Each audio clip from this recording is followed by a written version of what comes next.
Hello and welcome to another episode of the Enlisted podcast. My name is Antonio Talamo. My name is Casey Coleman, and we are back at it again. One more time, another podcast where we can potentially tarnish our relationship. We hope that today is not that, but I can tell you that the topic is something that we're both very passionate about. Casey, do you want to reveal what our top 5 list is today? Sure. We are going to be talking about pasta. And if you know anything about Antonio or myself, neither of us are impastas. We are the real deal. And so Antonio grew up in Italy. He'll definitely talk about that at some point. And I'm also about half Italian, so pasta is very near and dear and close to both of our hearts. And let's be honest. First of all, I just want to acknowledge that terrible joke that you made, but I also appreciate it because it's right in line with the podcast. But everyone loves pasta. I mean, unless, you got a gluten thing going. And even then, right, people have figured out a way to remove the gluten, which is like the delicious part of pasta, but everyone loves pasta. Now, Casey, I was doing some research on pasta because we know it to be mostly Italian. It has an Italian name. But I looked this up, and our homeboy, Marco Polo, he apparently, and this is all alleged, like, because, like, who's really there? He basically traveled from Asia back to Italy with noodles, essentially, that the Asians had been using for centuries. So he's kind of given I don't want to say he didn't create it, but he's kind of given he's the reason why Italy has pasta. So Sounds like he sort of mansplained it and, is probably taking credit for it. But if you really think about it, lo mein is noodles. A lot of Asian cuisine features noodles, right? Pad Thai usually features a wider noodle. There's ramen. So it makes sense. It's just interesting that there's so many different ways to enjoy pasta. And here's the thing, let's be honest, the Italians got creative because we're artists. So they took the noodle and started to make it into a bunch of unique different shapes, which 100% makes sense. And we'll talk about it. And you mentioned that today's conversation is about pasta, but specifically the top 5 pasta shapes. And Yes. in Italy, I mean, we are passionate about food. And you mentioned me growing up there. I was born in America, but then moved there and spent 9 years of my life. So Italian was my first language. And the amount of passion around different pastas and different pasta shapes. I mean, if you're using a certain pasta shape with a certain sauce or vegetable, it can be offensive to some people in Italy. Yeah. It makes sense, right? Because, different shapes came from different regions. And so there's some, there's some lines there. And so it definitely makes sense. Now, I also learned that, which is insane, that Americans eat about 6 billion pounds of pasta per year. Wow. That's That, I probably account for 1 billion of those yes, pounds. as someone who's been to your house multiple times for dinner, I can account to pasta is pretty much always on. And it's good. I mean, it's so simple. It's so easy to cook, and it's easy to prepare. There's so much you can do with it, and I'm hoping to talk about our list to see where we may overlap or not. And Casey, you eat a lot of pasta too. I mean, you like it. Do you have a favorite way to eat it? Yes, I absolutely would say one of my favorite pasta dishes of all time is penne with vodka sauce. Oh, I just find it vodka sauce to me is the perfect combination of it's obviously, it's a more red, rich sauce, but it's got that creamy flavor that you would find in a lot of white sauces. And so my family, we have a recipe that we've been using for years, and it is just absolutely to die for. I don't think I've had that yet, and I'm kind of disappointed. We'll have to make it for you next time we have a socially distanced dinner where I'll be in my backyard and you can be in yours. Yeah, which is gonna be because we don't live in our backyards, so that would be really difficult to manage. But I do love that. One of the most classic ways that I love to eat pasta, especially on a day where you don't know what else to make and you don't quite have anything in the house. My favorite way to prepare it is with just like garlic and oil. Yes. You fry up some delicious garlic, fresh garlic. You brown it and then just throw your choice of pasta right into it with a little bit of cheese on there. It's definitely just a great way to enjoy it, and just classic way to. That's like the staple is, garlic and oil with pasta. That's like Yes. a thing every Italian household knows how to make. Well, and you can never have too much garlic. I disagree. I disagree. I know as an Italian, I'm not supposed to say that because I probably will get disowned, but I feel like there is such thing as too much garlic. Nope. I humbly disagree with you, sir. I think garlic just always adds flavor to things. I'm always adding garlic to anything and almost everything I make. I just don't, I don't know. It's delicious. I just think that there is a way to have too much. That's all. Well, I have yet to come across that line. So if I ever get there, I will let you know. So, Antonio, I know that pasta has been kind of a important piece of your life. It's been there for some memorable moments of yours. So many moments, and I know where this is going because I shared with you a story. So my wife is pregnant. One of the most wonderful things that has happened during this quarantine and 2020 in general.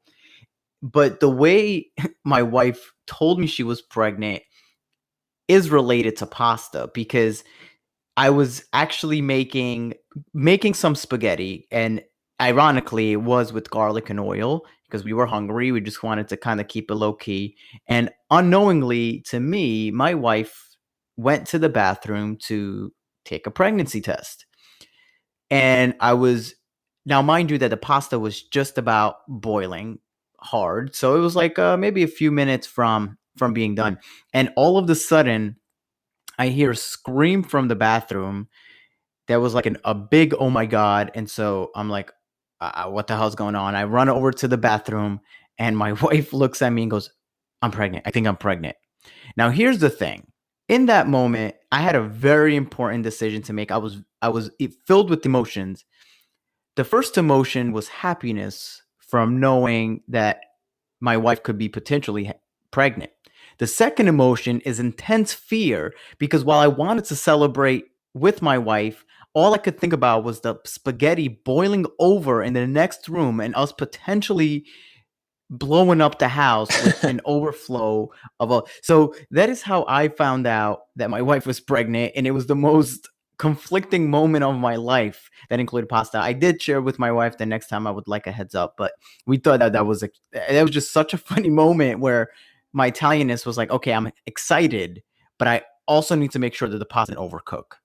Yes, that is the plight of anyone, right? And so that's a funny story and probably one of the most Italian things I think I've ever heard to hear that pasta was always on the brain. So look at you.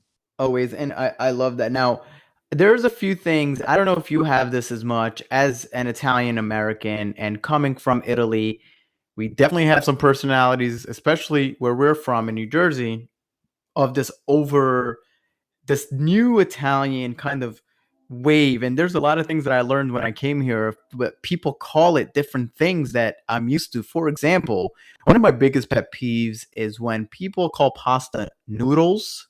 Mm, I don't know why. To me, they're not a noodle. It's just pasta, and each pasta has a name. And noodle to me just feels a little bit inauthentic, I guess. okay. It's like such an American thing to say, like noodles. We're eating noodles for dinner. Well, Like that doesn't it bothers me. yes. And I mean the word noodle itself is it's kind of a funny word when you think about it, right? Like noodle. It's just something about the ood, I don't know, the noodle. And it's like weird because like I do think that like we were talking about the Asian noodles, like that's what I relate noodles to. And for Yes, some reason, when I hear people say noodles, I'm like, that's not a noodle. That's not it. It's pasta. Just call it pasta, folks. If you're eating pasta, call it pasta. Don't call it pasta noodles. That's it. It's redundant. It's silly. It's not true, and it bothers interesting. me. So just think of me.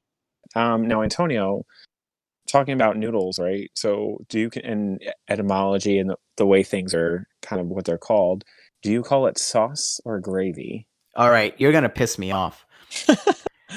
I'm already heated. I don't understand. All right, listen out there. For anybody out there who claims to be Italian, I might piss you off because I don't understand this an Italian that has lived in Italy for the life of me. Please stop calling it gravy. Gravy is not even a thing the word gravy doesn't exist in Italy. We call it salsa, which means sauce. I don't understand. Gravy is brown. You have it at Thanksgiving. It is not a thing. I don't care how quote unquote Italian your grandparents are or your parents. I promise you that if they go to Italy and try to call it anything else other than sauce, they're gonna get looked at funny. Well, and it's interesting you say that, right? So in my family, my parents' generation and the line above them, so my grandparents' generation, very much often always referred to it as gravy. But to Oh, me, I think of it as sauce, and I know, just from doing some research myself, that most sort of toppings, if you will. Let me be broad here for a second. The toppings of it, whether it's sauce or gravy, but in Italy, they're all often very light anyway, right? It's, maybe a light tomato based thing. It's not a super heavy thing yes. like a gravy would be. And so it's interesting that there's such pushback here and there. So for me, I really often refer to it as sauce. And sometimes my family will look at me weird and say, "Oh, gravy." And to me, either way, it's delicious. But I definitely think of gravy as more of that, your traditional brown goes with mashed potatoes and your turkey. I just don't understand where it comes from. And I'm really trying not to be like a gatekeeper to all these things, but it's one of those things where I don't know, culturally, being Italian, coming from Italy, has been really conflicting as I grew up Yes. because there were people in America and in New Jersey that acted quote unquote more Italian than me. And we've seen it. We've seen the stereotypes. We've seen all of those things. And I just never understood it. I'm like, I don't act like that. And I'm Italian. Like these people have never been to Italy. And they pronounce Italian words funny and weird. And I don't know, man. It's just always bothered me.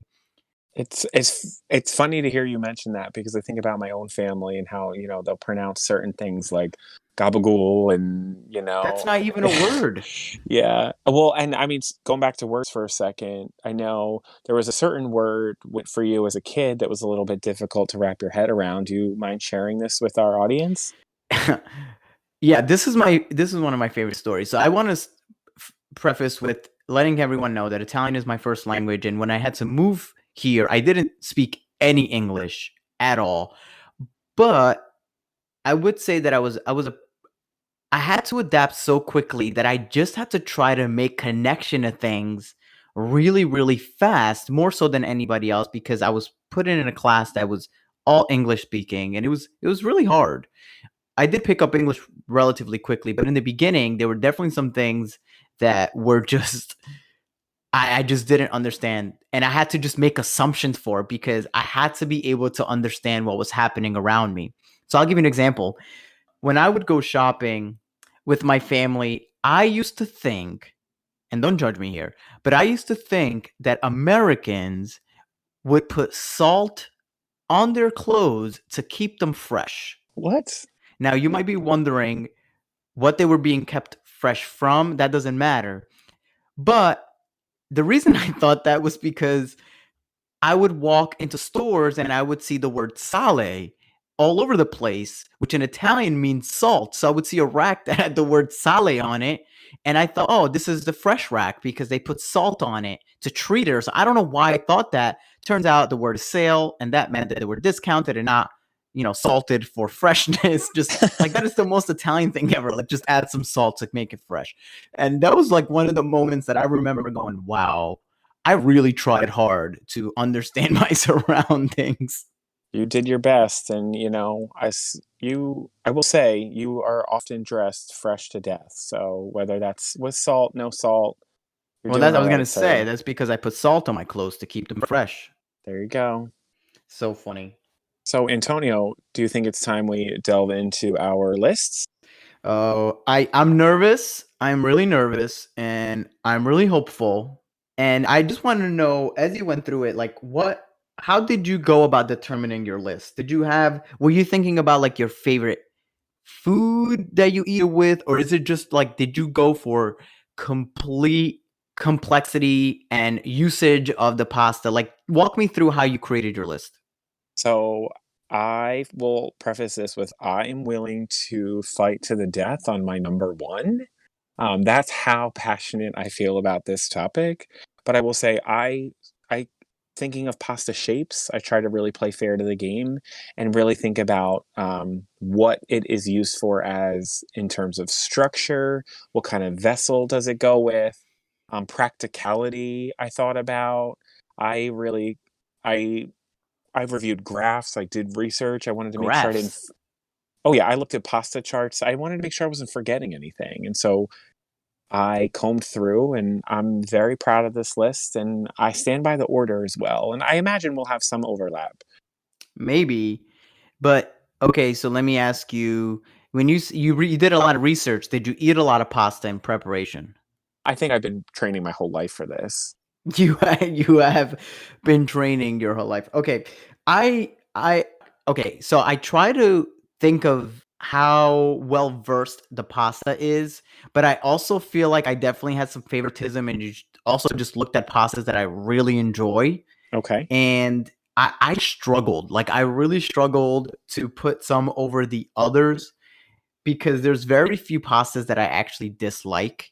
Okay. So I really had to think about which ones were my I could eat for the rest of my life if I had to. That's what my number one is. Okay. I look forward to delving into this whole endeavor here. All right. Do you want to share your number five? Sure. So I will start off. My number five top favorite pasta shape would be, and I wasn't sure if I should have like the Italian name or like the, box name. So don't make fun of me here. And no box names. What is a box name? The box name should be in Italian, no? We'll see what happens. So You've also wait. I went. Hang on. Haven't you also been doing Duolingo? And it's what's your streak on yes, that for Italian? You've um, been taking Italian for a I long have time. I have almost a 2,000 day Duolingo streak. Um, I How many years is that? It's well over 2.5, possibly maybe closer to 4 years. Um, Yeah, that's more closer because 365 days. I'm just trying to do the math in my head. yeah.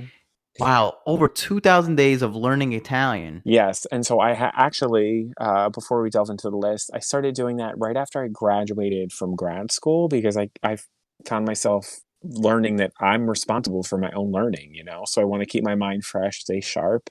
And so I had started teaching myself Italian with the hope that one day I would learn it, become fluent, and then go to Italy as a reward.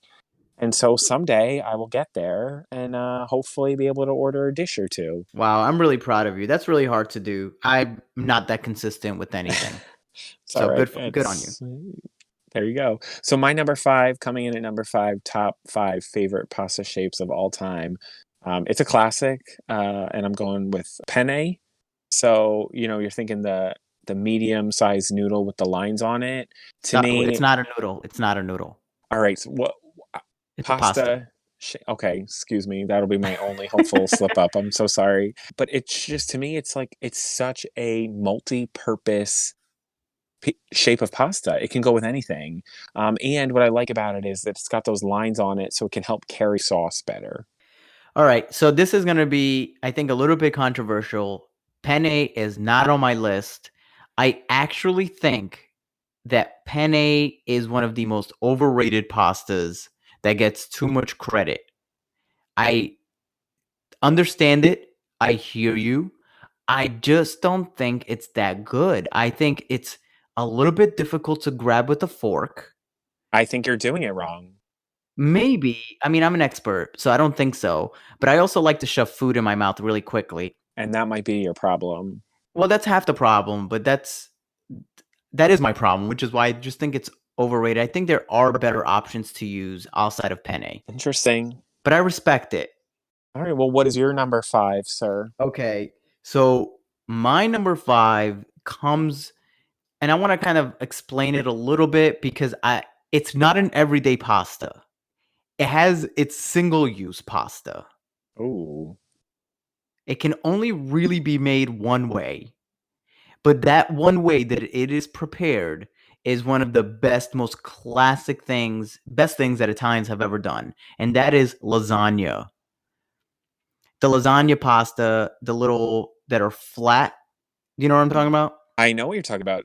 Can I just tell you that lasagna was my number 4? Okay, so it's okay, so close enough to what you Yes. have, so you get it, right? I Yeah. think it's It's food that you use to hold more food. oh, and you can layer it on top of one another. You're right. It's delicious. You can do so much with, how you do it, and it's kind of magical because they have one that you can pre-cook and pre-boil. Then there's the one Y where you can just throw in a pan and, like, just add some sauce to it, and it, like, cooks while it's in the oven. I delicious. Oh my god, I mean, lasagna is one of my favorite dishes. My wife's lasagna is out of this world. It is delicious, and I also lasagna is a big family recipe of mine too. We It's just delicious, and that's why I put it in at number 4, sort of that staple of it just I mean, I was joking before, but it's food you use to hold more food, you can really build, and just create things, and I think even just what the lasagna noodle has done for the food community, right? Thinking about casseroles, I know I've been to brunch before, and I've had breakfast lasagna where it's, Oh, yeah, it's versatile. so it's I think just even the concept of lasagna is a game changer, honestly. Absolutely love lasagna. I'm glad we're at least on the same page on that because I'm starting to get worried about the rest of my list. So, what do you have at number 4? So, number 4 is a classic pasta. I don't know that many people appreciate it as much as it is, and that is the rotini pasta, which, for those who don't know off the top of their head, it is a spiral pasta. And the reason I really love the spiral pasta, one, I think it's the texture of it is absolutely fantastic when you're eating it with, let's say, a light sauce, or even my favorite part about it is that it's delicious when it's cold in a pasta salad in the summer. It is the absolutely perfect pasta. It absorbs the sauce, the olive oil, whatever it is, it absorbs it really well, but it's light. And I really love a fun shaped pasta. It's interesting you bring that up. So I don't have rotini on my list because I am not a huge fan of it. The way you feel about penne is sort of how I feel about rotini. I think it's sort of bland at times. I think it's just I don't know. I think it's a little bit harder to pick up with a fork sometimes because it falls apart. So rotini is not on my list, but you raise a good case, and I do agree that it's got the versatility of, when it's in pasta salad and things like that. Yeah, I don't know. It's like it's comforting for me. Like if we're eating something, I always kind of opt for that one. And I think it's just fun. I think it's more fun to eat than anything else. And I think that's a part of pasta. If anybody says pasta tastes the same and whatever, that's not true. You choose a certain pasta for a different type of sauce, and that's there's a reason for that. There's a reason there's ridges on penne. Yes. There's a reason why lasagna is the shape that it is. Yes, there's texture that's important. I totally agree with you. And it's all about how the pasta sticks to whatever sauce you're making. Exactly. And I think it's important for listeners at home, if you're not a huge pasta person, you're probably just you don't have the right box or you're not putting it in the right sauce because it is definitely I think at times it can be a beautiful pairing to say, "Oh, it's penne with this," or "Oh, it's rotini goes with this." It's gotta be it's like Tinder, it's gotta be a good match. Yes, you gotta have a good match. So your number 3 is what? So coming in at number 3, I have the medium shell. Oh. So I weighed out my options of shells. You got the large shells, you got the smaller shells. And to me, shells, they can hold a sauce well. It pairs well with macaroni and cheese. There's some texture to it. Most shells tend to have sort of like a slightly ridged back, so it can really carry any kind of sauce. It goes well in a white sauce. If you're just making, regular red sauce or something, I think it works well with that. To me, it is like one of the most classic staples. I think it's very kid friendly as well. And to me, the shell it does more for me than the elbow, right? I think the elbow's a little bit too small, and I just prefer the shell because I think you can do a little bit more with it. Okay, so one thing I want to say about shells is that I absolutely appreciate the shape. I think it's unlike any other. I mean, just imagine someone going, you know what we need? It's something to look like a conch shell or whatever. And one thing that Italians are good with is stuffing pasta. So I've also had shells stuffed with ricotta cheese for my Italians and baked in the oven. So it does have versatility. I'm not particularly a big fan of the shells, and let me tell you why. I think this all goes back to me like eating pasta a certain way, and I think sometimes they're too big. Do I use a spoon? Do I use a fork? And then sometimes the whatever sauce you're making it with gets into the crevice, and then it just like like, especially if it's too hot, it burns me. Like, especially like macaroni and cheese, and then it's like the shells, and it's like so much cheese, and the two like I can't get an even sauce on it.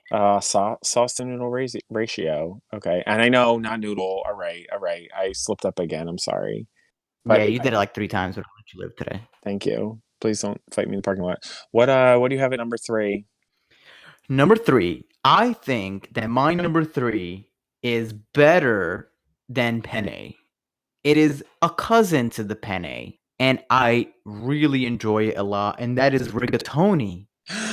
No, say it ain't so. I Really? I thought I knew absolutely you. love rigatoni. I don't eat it enough, but it is, We don't even have rigatoni in my house. well, shame on you. I need you to get some rigatoni. It goes even better with penne. It is so much better with sauce. Has like it's bigger. The ridges are even a little bit bigger, so like the sauce really sits on there. Let me tell you, that's why it's my number three. It's one of those pastas that I could easily replace penne for me. If I never had penne again and had rigatoni instead, I would live a better life. I don't know. See, I think when I think of rigatoni, also part of me thinks about an experience I had when I was younger, and I think I just had a bad bowl of it, and so I just maybe I had to eat it a lot as a kid, and I just kind of taste aversion almost, if you will. But to me, I think penne is a little bit.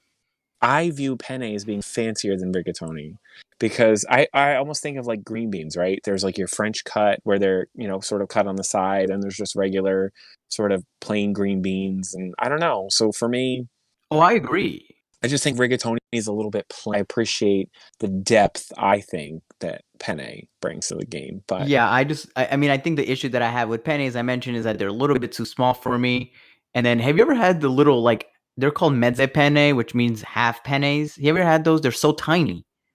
Oh God, yes, they annoy the hell out of me. What are we doing? well, they're not on my list. So if anybody has watched the show The Good Place, I'm gonna use this reference. If I was in The Good Place, they would feed half pennies Yes. because it's absolute torture to sit there and try to grasp it with the fork. So now we're on me now. I'm coming in with number two. If you want to go with your number two, it is up to you. I can go with mine, but I'm actually kind of curious about yours. So I'll go with my number two. Coming in at number two, angel hair pasta. Wow, I want to clap for that one, but I won't because it's a podcast and it's really loud. Tell me more about your angel hair. I know you're a big fan of it. I love angel hair. First of all, what a great name, right? It's just fun. Like, ooh, angel hair. Like, okay, you can get a good picture of what that's going to be. But angel hair, to me, it is just. It, I think everybody should have angel hair pasta in their house, and if you don't, go out tomorrow, buy a box, and I will tell you why. It is multi-purpose. It goes well with a lot of things. It's lighter. It's not as heavy, and it cooks so fast.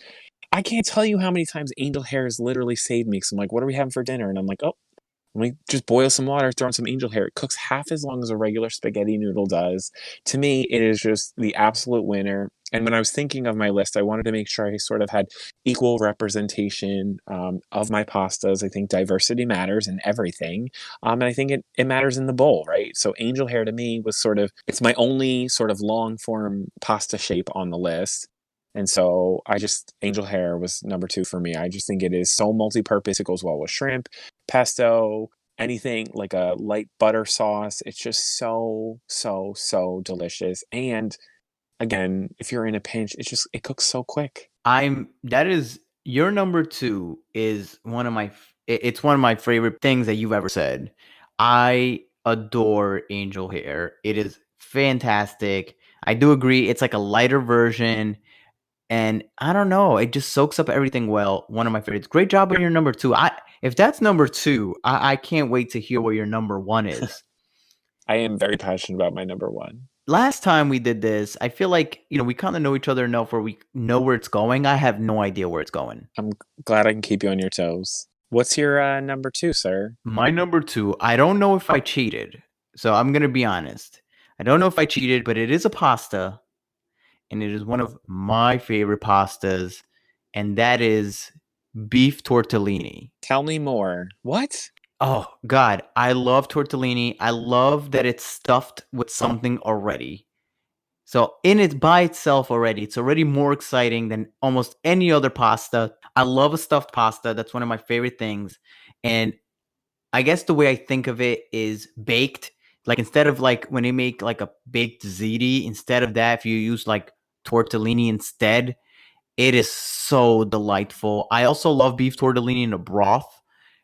Just like there's some days where I just don't really feel like eating anything. Just throw a bouillon with like just wait for those suckers to just float up. They're fun because they do float to the top. Wow. And I really, really enjoy it. I don't think they get enough credit anywhere, and I love it. That is very interesting. So I will say with my list, I did not include any kind of tortellini or ravioli because I wasn't sure if that was, I was sort of thinking pasta in its purest form, but it's definitely a pasta. So I guess I was thinking a little bit too inside the box. Maybe, yeah, you were, but maybe or maybe not, right? Because technically, tortellini you don't get in the pasta aisle; you'll get it in the fridge section. But to me, it's pasta.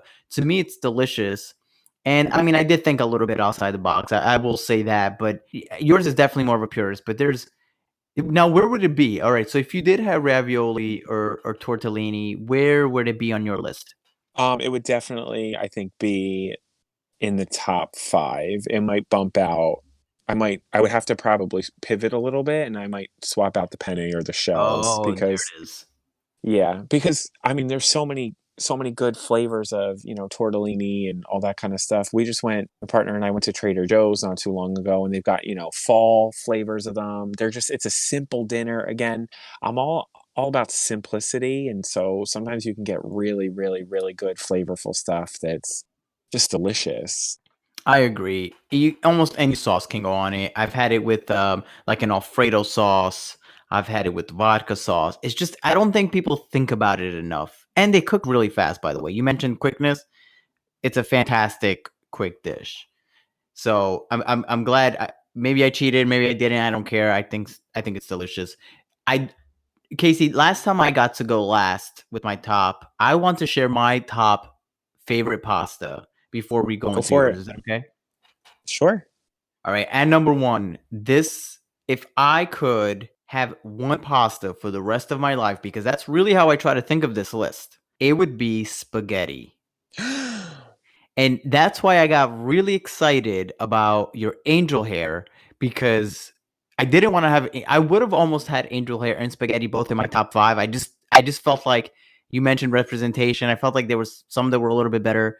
I absolutely love spaghetti. I've actually had spaghetti baked. My wife makes this delicious chicken parm spaghetti bake, and it's one of my favorite things. You can take leftover spaghetti and make a frittata with it, a pasta frittata. It's one of the most delicious things. You can put it on with vodka sauce, bolognese sauce, spaghetti and meatballs, whatever it is, and I literally could eat it. And it's so fun to eat. Talk about fun. You twirl your little fork around it. Oh, it's absolutely love spaghetti. It's definitely fun. It's, and I think as a kid too, right? You think about like worms and that kind of stuff, or Lady and the Tramp. That's what I think of when I think of spaghetti. It's romantic. It's a romantic pasta. But I will say, for me, I still think I prefer angel hair over spaghetti because who got the time? Who's got the You're time right. to boil for 13 minutes, man? I 13 don't have minutes. it. Well, I whatever. I don't. mean, time for me if I'm cooking pasta, I'm usually 13 minutes, 8 minutes. To me, I get it. But now, Casey, the only reason I don't have angel hair as high as spaghetti is for the simple fact that angel hair can get really, really overwhelmed with sauce. If you've ever added a little too much sauce to angel hair, it just becomes kind of like mush. And it's not because I love it. It's just like it's not. It's very specific to what you're eating, and I've had it with sauce, and sometimes it's just like I'm getting mouthfuls of sauce into it. It just doesn't hold it well, so that's why spaghetti is a little bit higher for me. But again, I do love angel hair. It makes sense. I think maybe that's why I like it so much, because I can relate to sometimes getting overwhelmed. So maybe that's why I appreciate angel hair as much as I do. So can I tell you what my number one is? I cannot wait.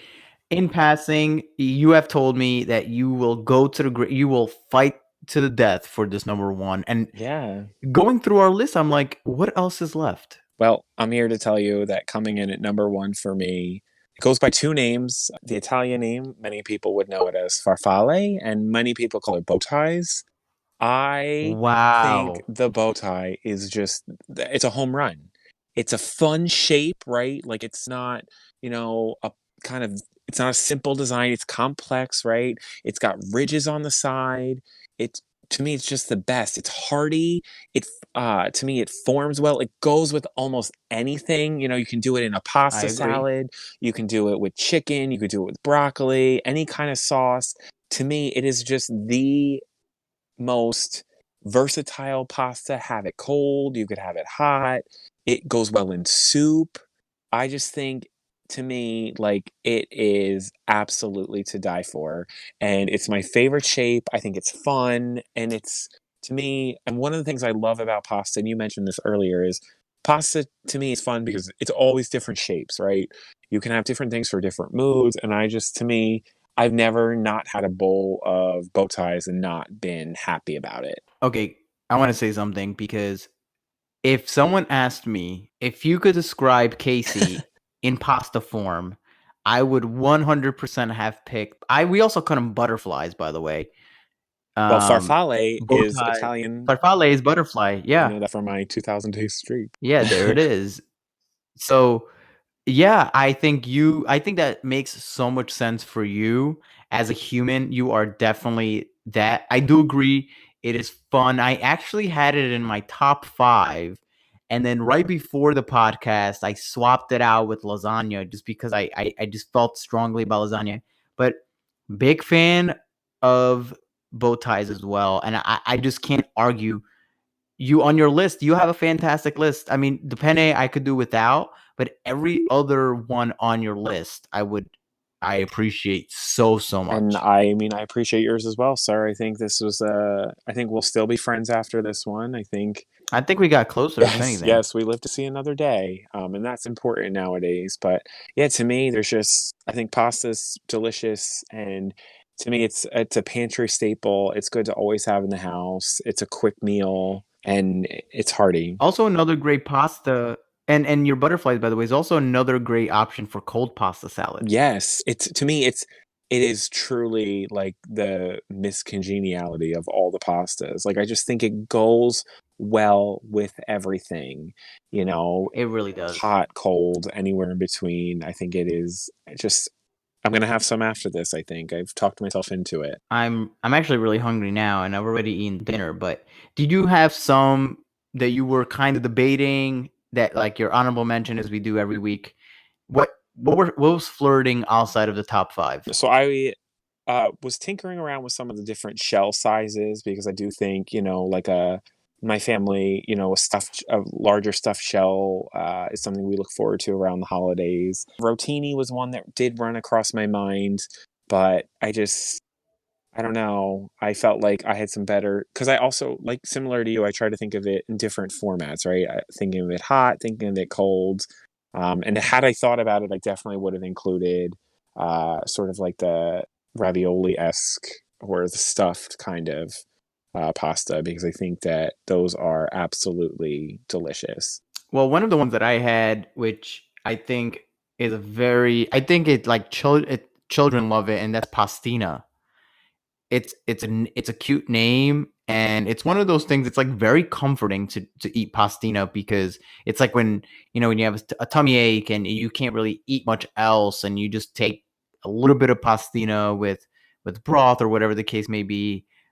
That was flirting outside of my top 5. I will say, knowing you as well as I do, I was surprised that pastina was not on the It list. was right outside of it, though. Now, is there any pastas that you absolutely like? Anytime someone puts it out, you're just like, why is this there? Yeah, I'm not a huge fan of, I believe it's cavatappi. Oh, that was actually on my list as ones that I do like. If I'm remembering correctly, cavatappi is sort of, it's closer to the elbow, but it's a little bit squigglier, right? How would you describe it? Yeah, no, it's definitely a combination of elbow and what I mentioned, the rotini. So it's like it almost looks like a spring. I am Yes. a big fan of that. Yeah, I'm not a huge fan of it. I don't know. I think there's better shapes out there.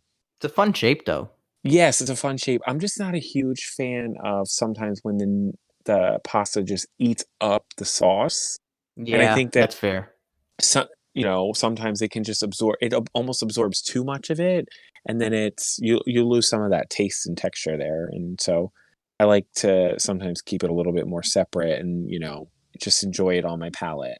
Yeah, I'm not a big fan of the elbows. I just think they can go. I'm not interested. I think the only reason why macaroni and cheese has the elbows is simply because no one else eats it. Yeah, And so they're like, they have leftovers, so they have to use it. So let's give it to children who exactly. don't know any better. Yeah, or like, when they're just sort of eating them with just butter, right? It's usually elbows or sometimes pastina, Yeah, but so gross. yes. Yeah, there's Wow. all sorts of different kinds of pasta out there. I do think pasta is your favorite type of pasta can definitely be indicative of your personality. Oh, I'm definitely a spaghetti. I see that for you. I totally see that. You carry yourself like a bowl of spaghetti. I'm not quite sure if that's an insult or not. I'll take it as as a compliment, I guess. It's a compliment. You Yeah. you you can hold a lot. I'll put that on my resume when I play. Hey, how would your coworkers describe you? Like a bowl of Yes, you can spaghetti. hold a lot. You could definitely do some damage if you're left unattended.